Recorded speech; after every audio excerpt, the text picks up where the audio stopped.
I'm pregnant, and it's James's baby, my sister Amanda announced loudly, silencing the guests at my engagement party. I froze, my champagne glass still in my hand. Everyone turned to look at her. She stood there in a blue dress, one hand on her stomach. Beside me, James turned pale, his grip on my waist loosening.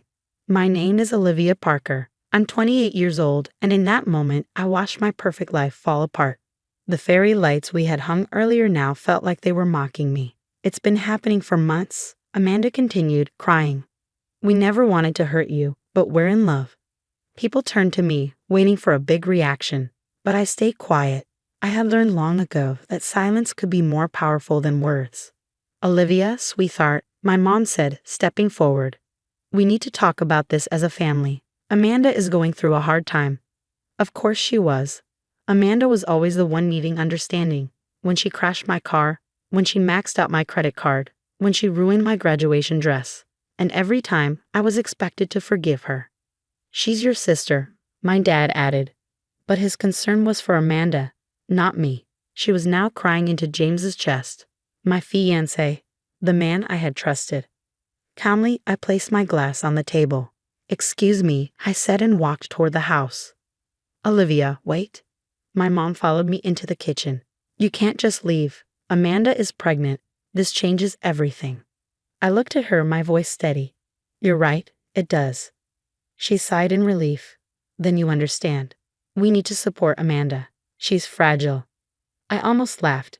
Even now, it was all about Amanda. I understand, I said, picking up my car keys. Where are you going?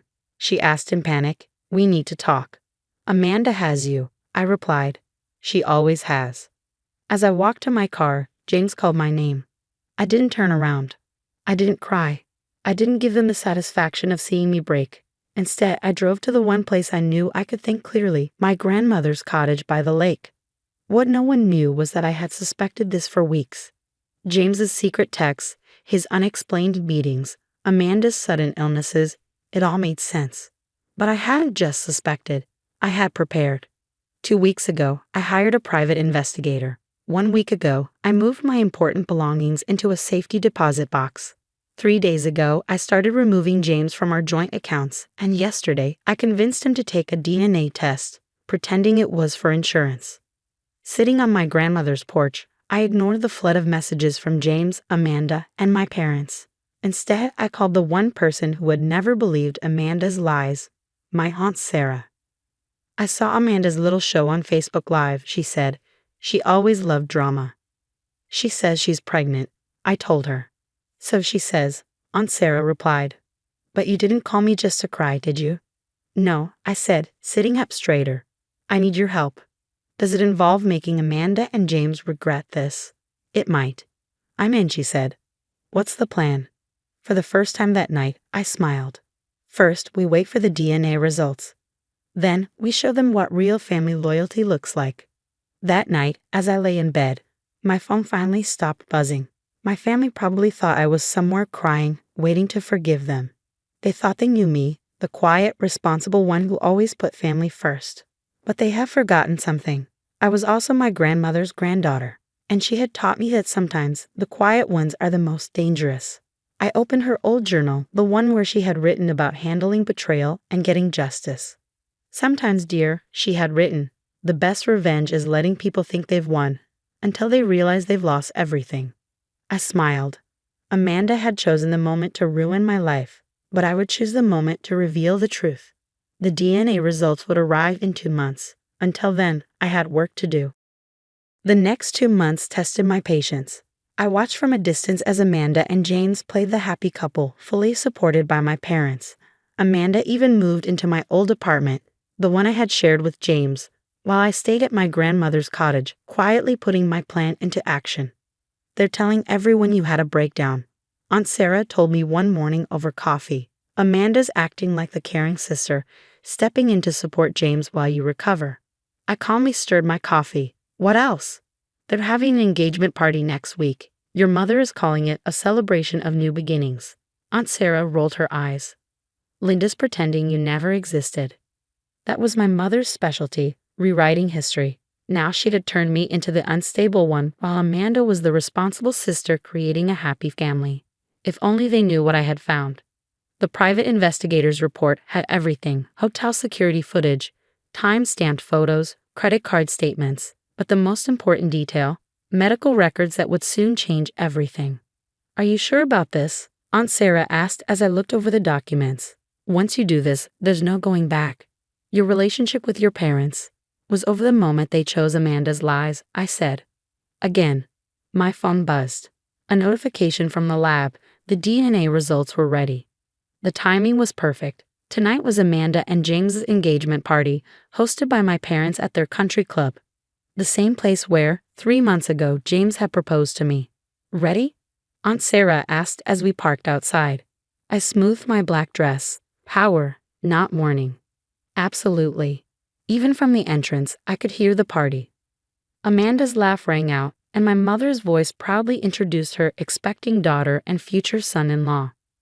Then silence. "Olivia," my mother said, forcing a smile. "This is a private party." "I won't stay long," I said. "I just came to share some news." Amanda stepped forward, her hand protectively over her growing belly. "Haven't you caused enough drama? We're trying to celebrate." I smiled, remembering my grandmother's advice. Let them think they've won. I actually brought a gift. I pulled an envelope from my purse. James's DNA test results. James, who had been standing stiffly since I arrived, went pale. "That was for insurance," he stammered. "It's private." "Oh, but family matters should be discussed openly," I said, using my mother's favorite phrase. "Right, Mom?" My father stepped in, his face angry. "That's enough, Olivia. You're making a scene."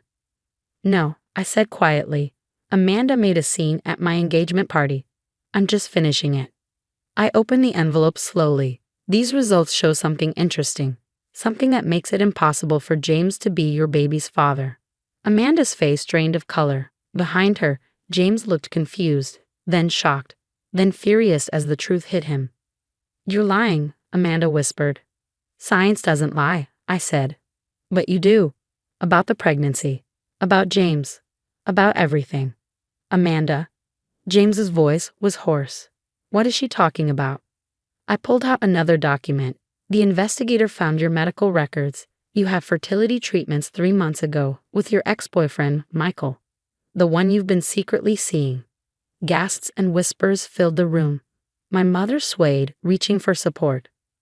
"The timing is perfect," I continued. "You got pregnant right after James and I announced our engagement, and since Michael left you, I let the meaning sink in." "You planned this?" James asked Amanda, his voice rising. "All of it." Tears welled in Amanda's eyes, her usual move. "I was desperate. Michael left, and I saw how happy you were with Olivia. I thought." "You thought you could steal my fiance, lie about the baby's father, and have our parents cover for you," I finished. "And you were right. They did." I turned to my parents, who stood frozen. "You didn't even question it, did you? You just believed Amanda, like always." "We didn't know," my mother whispered. "You didn't want to know," I corrected. "You never do with her." The room had fallen completely silent. Even Amanda had stopped crying, realizing there was no way out.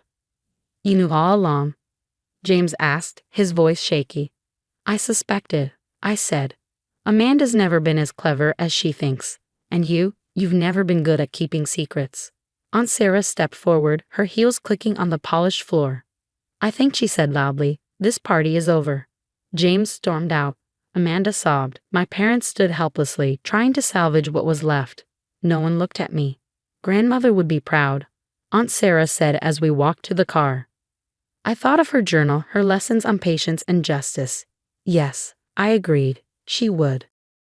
But this wasn't over. The DNA test and medical records were just the beginning. There were more truths to reveal, more lessons to be taught. Amanda had always been the star of our family's show, but now I was in control of the final act. The fallout from the country club revelation was more satisfying than I had imagined. Within days, Amanda's carefully built world fell apart. James moved out of our old apartment immediately, leaving Amanda alone with her lies. Her ex-boyfriend, Michael, the real father of her baby, wanted nothing to do with her. And my parents? They finally had to face the consequences of their choices. One day, my mother found me at the grocery store. "She's not eating," she said.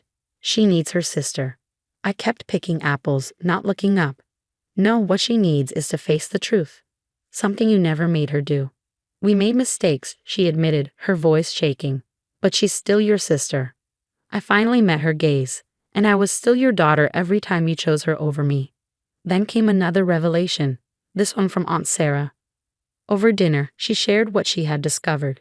"Your father has been paying Amanda's credit card bills for years," she said, "including the hotels where she met Michael while you and James were engaged."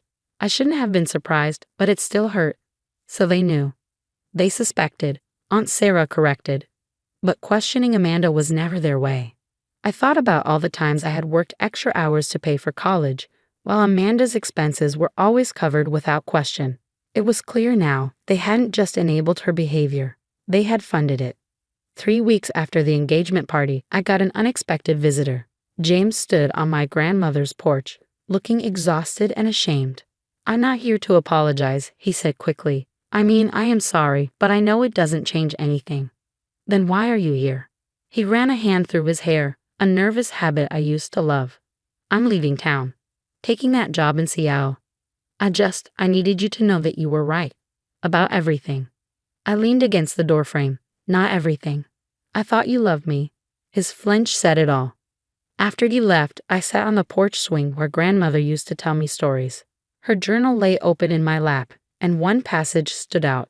"The greatest victory isn't in destroying those who hurt you, but in rebuilding yourself stronger than before."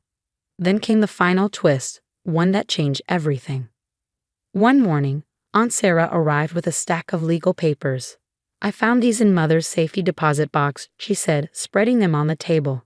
"Looks like grandmother left you more than just the cottage."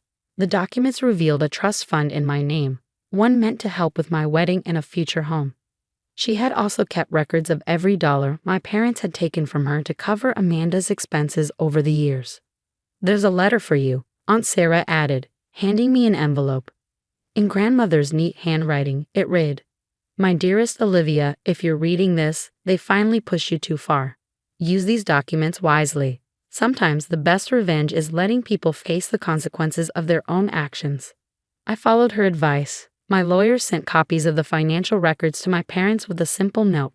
The truth has a way of revealing itself.